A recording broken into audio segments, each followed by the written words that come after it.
Assalamualaikum warahmatullahi wabarakatuh. Perkenalkan, nama saya Muhammad Arafat Makus, Stanbook F5511-18213. Pada kesempatan kali ini, saya akan menjelaskan kembali materi dari mata kuliah Sistem Informasi, mulai dari pertemuan pertama hingga pertemuan ke-7. Oke, langsung masuk saja. Kita pertama yaitu, apa sih sistem informasi? Sistem informasi adalah kombinasi dari teknologi informasi dan aktivitas orang yang menggunakan teknologi untuk mendukung operasi dan manajemen. Kemudian, apa itu sistem dan apa itu informasi? Sistem adalah sekumpulan elemen yang saling terkait atau terpadu yang dimaksudkan untuk mencapai sebuah tujuan atau suatu tujuan. Kemudian informasi. Informasi adalah data yang diolah menjadi sebuah bentuk yang berarti bagi penerimanya dan bermanfaat dalam pengambilan keputusan saat ini atau saat yang akan datang. Lalu, apa itu data?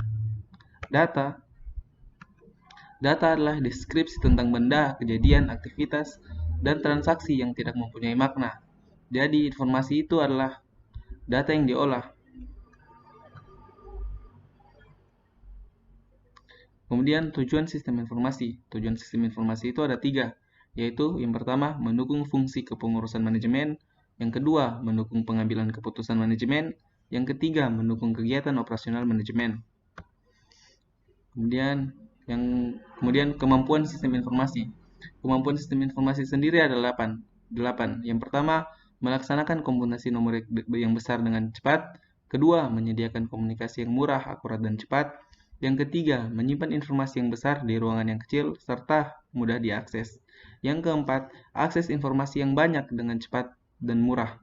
Peningkatan efektivitas dan efisiensi dari pekerja. Yang keenam, menyajikan informasi dengan jelas. Yang ketujuh, mengotomatiskan pekerjaan atau proses yang dikerjakan secara manual. Dan yang kedelapan, mempercepat pengetikan dan penyuntingan. Kemudian, peranan sistem informasi. Yang pertama, berpartisipasi dalam pelaksanaan tugas-tugas, mengaitkan perencanaan, pengerjaan, dan pengendali dalam sebuah subsistem, mengkoordinasi dan mengintegrasikan subsistem. Kemudian kita akan masuk ke teknologi informasi. Teknologi informasi adalah segala bentuk teknologi yang diterapkan untuk memproses dan mengirimkan informasi dalam bentuk elektronis. Berikut adalah peran dari teknologi informasi. Yang pertama, menggantikan peran manusia dalam melakukan otomasi terhadap suatu tugas. Memperkuat peran manusia dengan menyajikan informasi terhadap suatu tugas, berperan dalam restrukturisasi terhadap peran manusia, dan yang terakhir berperan melakukan perubahan terhadap sekumpulan tugas. Kemudian, klasifikasi sistem informasi. Berikut adalah contohnya. Menurut level organisasi, contohnya itu sistem informasi antar organisasi. Yang kedua, menurut area fungsional, contohnya sistem informasi keuangan. Yang ketiga, menurut dukungan, contohnya sistem informasi cerdas. Keempat, menurut aktivitas manajemen, contohnya sistem informasi pengetahuan. Yang kelima, menurut arsitektur sistem informasi, contohnya itu sistem informasi mainframe. Kita masuk ke e-commerce. Apa sih e-commerce itu? E-commerce adalah proses pembelian, penjualan produk, jasa, dan informasi yang dilakukan secara elektronik dengan melibatkan transfer dana elektronik. Sistem manajemen inventory otomatis dan sistem pengumpulan data otomatis yang memanfaatkan jaringan internet komputer. E-commerce itu seperti Tokopedia dan juga Shopee. Kemudian, dalam e-commerce terbagi atas 2 aspek. Yang pertama, aspek teknis.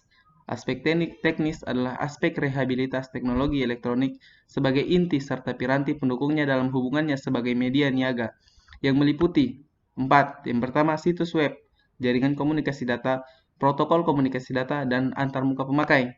Kemudian, aspek non-teknis. Aspek non-teknis adalah aspek rehabilitas teknologi elektronik sebagai inti serta piranti pendukungnya dalam hubungannya sebagai media niaga, yang meliputi 3, yaitu hukum, etika elektronika, dan ekonomi global. Setelah itu kita akan masuk ke manfaat dan kelemahan e-commerce. Manfaatnya bagi konsumen, dia tidak perlu repot-repot keluar rumah untuk membeli kebutuhan. Dia dapat membeli kebutuhan itu mulai dari HP-nya saja. Kemudian yang kedua, bagi masyarakat.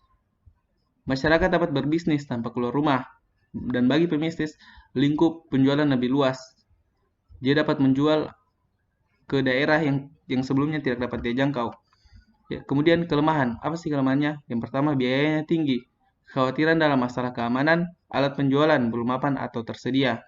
Yang dimaksud nomor 3 ini adalah seperti HP, laptop, dan lain-lain. Kemudian selanjutnya yaitu e-learning. E-learning adalah proses atau konsep pembelajaran yang menggunakan bantuan teknologi, terutama membantu pembelajaran jarak jauh.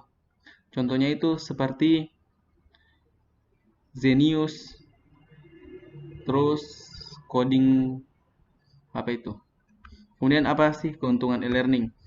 Keuntungan e-learning yang pertama, menghemat waktu proses belajar mengajar. Kedua, mengurangi biaya perjalanan. Tiga, menghemat biaya pendidikan secara keseluruhan. Keempat, menjangkau wilayah geografis yang lebih luas.